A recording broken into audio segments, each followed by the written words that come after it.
ay lumalaban! Boses. Parehong puta! Diktador fascista! Bayan. Bukas.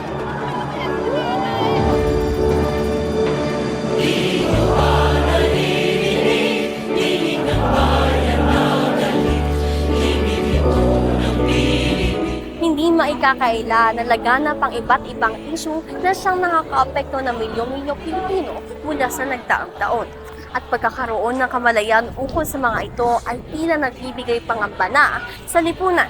Ito ang kwento ng bukasang isipan, ngunit patuloy na sinasara ng panreretag ng ibang tao. Sa isang lungsod sa Quezon, matatagpuan ang estudyanteng handang lumaban para sa karapatan ng mamamayan. Ito ang kanilang kwento ng pagboses at pagtindig para ipaglaban at isulong ang kanilang layunin. Sila nga ang mga tinatawag nating student activist. Para sa bayan, ang aktivismo ay sama-samang pagkilos laban sa mga taong may kapangyarihan. Ang mga aktivista ay may malakas na damdamin ng hustisya at isang pagnanais na hamulin o baguhin ang mga mapang-akting sistema at istruktura ng ating lipunan. Sa kasaysayan, ang women's suffrage movement sa Seneca Falls, New York noong 1848 ang unang naitalang protesta at nagbigay daan para sa mga kababaihan na ipaglaban ang kanilang karapatan. Dahil sa protesta ng isang pangkat ng kabataan, naiboses ang iba't ibang suliranin na matagal na nilang kinikimkim. Kahit mga bata, inilulutang ng makabagong panahon ang kanilang saloobin sa mga problema. Tunay nga ba ang kasabihang ang kabataan ng pag-asa ng bayan? Hello, my name is Vincent Josh Albarha. I'm an incoming second year student in the Ateneo de Manila University taking up AP Economics. Isang estudyante ng Quezon National High School si Vincent.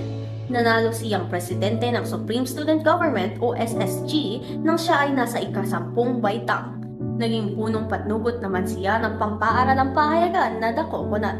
Ang pagiging kasapi niya sa iba't ibang organisasyon sa paaralan ang naging daan para mabuksan ang kanyang isipan at magkaroon ng malay sa mga problemang laganap sa lipunan. So back in high school, I was also a member of the Coconut. So simula 2018, naging bahagi na ako ng school publication at masasabi ko na isa din siya na nakapagpamulat sa akin sa mga social issues, especially sa mga sinusulat natin para sa publication. At also, I was part of the QNHS Debate Society since 2017. Isa ng estudyante ngayon ng Ateneo de Manila University si Vincent, kung saan parte siya ng Debate Society ng universidad. So marami kami ginagawa doon, pero yung isa naming priority yung sa advocacy rin. Kaya nasa debate ako kasi syempre bilang isang debater, kailangan alam mo yung pinaglalaban mo. Kailangan may stand ka sa mga nangyayari ngayon sa mundo. Na magsimula ang pandemya, iba't ibang organisasyon at proyekto ang kanyang sinalihan. Sa una, ginawa lang niya ito bilang pampalipas oras. Ngunit nang tumagal, napaibig at naging passion niya ang maging isang debater at writer. Ang mga ito ang nagtulak sa kanya upang maging isang student leader na nagseserbisyo hindi lang para sa kapwa-estudyante, ngunit sa kanya ring mamamayan. Naniniwala si Vincent na kahit sino ang maaaring maging isang aktivista basta't may ipinaglalaban para sa kabataan. Yung activista na word, marami siyang nuances and meanings pero we all have activism in our own way. And so for me, feeling ko naman, isa akong activist in my own way. We can all be activists in our own way. So yes, I consider myself an activist for the things that I find meaningful and for the things that I find worth fighting for. Nabuka ang damdamin ni Vincent sa mga balita noong pandemya. Maraming walang trabaho, naghihikahos, at lubhang naapektuhan ng pandemya. Naramdaman niya na kinailangan niyang tumindig para sa kanyang kapwa. Dahil dito, ito ang udyok sa kanya upang maging isang volunteer ng iba't ibang proyekto, organisasyon at kampanya para tumulong sa mga tao. Isa na dito ang Lenny Campaign noong nakaraang eleksyon na siyang nagkaroong malaking epekto upang mas lalong tumindig at ipaglaban ang kanyang advokasya sa lipunan. Bilang isang pandemic baby, napakaraming nangyari ng pandemic na hindi mo mapapalampas, na simpleng titingin ka na lang sa balita, makikita mo lahat ng mga naghihirap, mga nawalan ng trabaho. At isa yan sa mga naging nag-joke sa akin na sumali talaga sa volunteering, sa pagiging activist. Kasi kung hindi ikaw, sino yung mga gagawa ng ganitong bagay, di ba? And dahil may privilege tayo to join these things, dapat kunin natin yung ganong privilege, kunin natin yung opportunity. And nakita ko naman na naging worthwhile yung pagsali ko sa mga ganitong organisasyon at ganitong mga initiatives. Inamin ni Vincent na hindi pa siya ganoong bukas ang isipan noong nasa unang taon pa siya ng high school. Ngunit makalipas ang ilang taon, mas napapalawak na niya ang kanyang isipan sa mundong realidad at sa mga isyong nooy hindi pa niya nalalaman. Unang sali ko sa debate noong 2017, dito talaga nagsimula. Dati nanonood lang ako ng mga balita, pero sa debate kasi kailangan mo ipaglaban lahat ng mga kailangan mong pag-aralan, kailangan manindigan ka sa kung ano yung pinaniniwalaan mo. At yun yung naging catalyst for my political awareness. Dahil nagagamit ko siya araw-araw. Siguro kung babalik ako sa nakaraan, sasabihin ko yun ng mas maaga sa aking mas batang sarili, na tumindig ng mas maaga dahil mas marami pa yung oras na nasasayang kung magpapahuli ka at hindi mo i-grab yung opportunity. Sana makausap ko ulit yung bata kong sarili at kumbinsihin siya na maging mas aktibo na mas maaga pa na. Ang pagiging boses ng mamamayan ay hindi mahirap kung mayroon kang paninindigan na ipaglaban para sa iyong kapwa at isulong ang layunin baguhin ang mapang-aping sistema ng lipunan. Ngunit paano na lamang kung ang mga taong iyong ipinaglalaban ang siya pang tinatalikuran ang iyong layunin? Ito ang red tagging.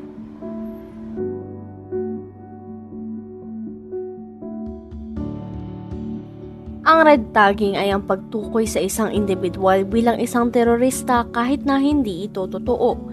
Nagiging masailan na ito kapag may pahamak ng dulot sa biktima tulad ng death threats. Kahit sino man na maaaring ma-red tag, lalo na ang mga kabataan madalas bumoses. Marahil ay ilang beses na raw nakansela sa Twitter si Vincent. Marami ring mga kilala, mga kaibigan ng mga na-red tag. At bilang isang estudyante rin sa isang universidad sa Maynila na talamak talagang ganitong stereotype, kumbaga. Naging malaking bahagi na rin daw iyon ng kanyang pagtindig at naging rason kung bakit naisipang tumigil para isulong ang kanyang layunin. Kung binansagan na sila'y terorista ng iba sa pagtindig, bakit pa sila titigil? Wala namang estudyante na hindi matatakot na mabansag ang terorista, komunista dahil lang sa pag-speak out mo sa mga issues, di ba pa? Sa tingin ko napaka out of this world yung terrorist na word. It's a boogeyman, kumbaga panakot lang siya dahil yung mga taong ito na against our views or against our own values, wala silang ibang mahanap na salita para insultuhin pa tayo or kaya feeling ko yun yung ginagamit nilang salita kasi yun yung nakakatakot pakinggan. Yun yung pinakang nakakapagpabagabag na salita na makikinig mo terorista, so hindi ka worth it pakinggan, hindi ka worth it kausapin. We are not terrorists for fighting for other people. We are just advocates, we're activists who also want the same things as them. So red tagging has lots of effects, especially your personal mental health. It impacts you kasi you're being silenced by these people who think that you're doing something wrong when only you're just speaking out your mind. Being threatened actively even if they're not yet speaking out. Yung chilling effect na yun, yung nakakapagpatahimik sa lahat ng mga estudyante, lahat ng mga kabataan na gusto rin makipagtumindig para sa mga paninindigan nila. Kapag nakakapigil siya ng conversation na dapat open naman talaga or dapat free-flowing. Nakaka-impede siya sa freedom of speech natin bilang mga estudyante, bilang mga volunteers. Yung mga red tagging, sila yung walang prinsipyo.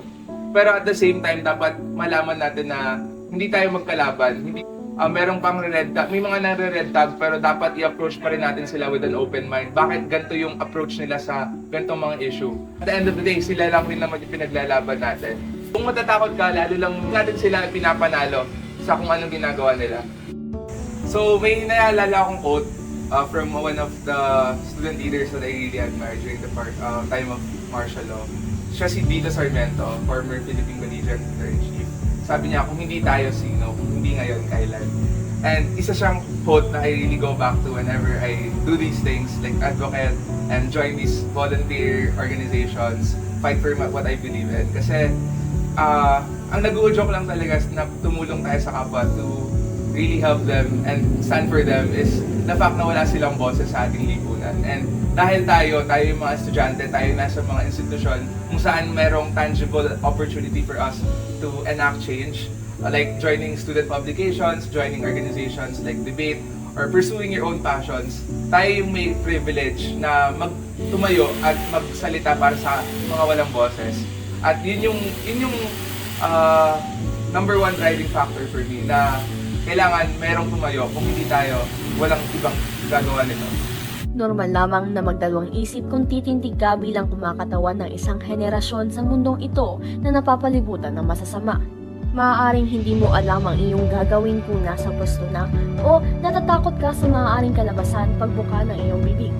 Lagi nating isa puso na walang masama sa paglaban at pagboses ng iyong opinyon na sa layuning ito ay para sa kinalalagyan mo at kapayapaan ng mga taong pumapansin sa iyo. Naway maging isang inspirasyon si Vincent at sa mga estudyante katulad mo na matutong bumoses sa mga umaapi sa iyo sa kahit anong sitwasyon kung saan ang tahimik ay laging talo.